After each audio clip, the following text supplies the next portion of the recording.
Est-ce que Instalux mérite une place dans votre portefeuille? C'est ce qu'on va regarder ensemble. C'est une entreprise dont l'analyse m'a été demandée dans le canal Telegram. Vous pouvez le rejoindre via le lien en description. Et si vous aimez mon travail, vous pouvez aussi faire un don via l'autre lien en description de la vidéo. Et on commence tout de suite avec Instalux. Donc le cours de l'action il ressemble à pas grand chose, plutôt stable sur 10 ans. Les chiffres d'affaires, pareil, c'est très cyclique.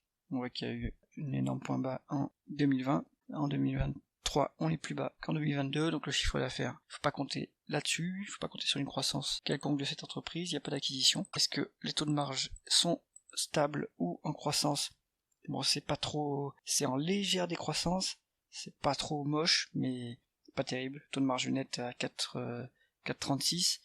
Si on chute encore en chiffre d'affaires, on va se rapprocher trop du point mort et là on va faire des pertes. En tout cas, pour l'instant, on va dire que c'est stable et qu'il faut surveiller ça. Est-ce que l'entreprise arrive à transformer ses bénéfices nets en free cash flow? Il y a quand même un petit trou de 60 millions. Donc pour évaluer l'entreprise, on va plutôt se baser sur les free cash flow. Si on veut essayer de comprendre pourquoi il y a un trou, est-ce qu'il y a des capex qui sont passés et qui n'arrivent pas à générer de free cash flow? Ouais, il y a quand même des capex sur 10 ans qui sont passés. Donc il faut questionner la politique d'allocation du capital de l'entreprise. Est-ce qu'elle est endettée? Du cash net, donc là il n'y a pas de problème de risque de faillite à moyen terme. Est-ce que l'entreprise est rentable? 4% de rentabilité des capitaux investis, c'est médiocre, c'est un rappel mieux qu'une obligation sans risque.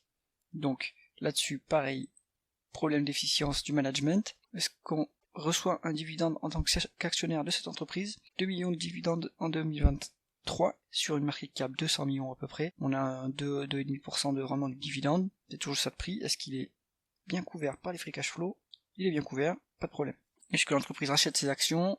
Oui, elle rachète ses actions. Bon, là-dessus, au moins le management s'est rendu compte qu'il n'arrive pas à trouver d'opportunités d'investissement rentable et il commence à racheter des actions et à retourner du cash aux actionnaires depuis 2020. Ça, c'est plutôt bon signe. Là, on est sur une entreprise qui est pas très bien gérée, qui est dans un secteur difficile. Est-ce que la valorisation de l'action reflète ces conditions difficiles? La réponse est oui, puisqu'on est à 5 de price sur free cash flow contre une médiane 10 ans à 12.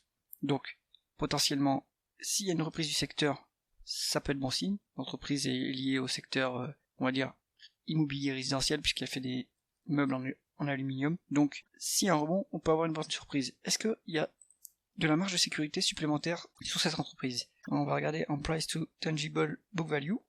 On est sous les actifs tangibles. Il faut regarder maintenant de quoi sont constitués ces actifs tangibles. En tout cas, ça sent bon. On peut regarder les stocks, les créances clients et le cash ou équivalent cash dans le bilan d'entreprise. On peut voir que là, de tête, ça fait 29 millions plus 51 millions, ce qui nous donne du 80 millions, plus 26 millions de créances clients, 106 millions, market cap à 94.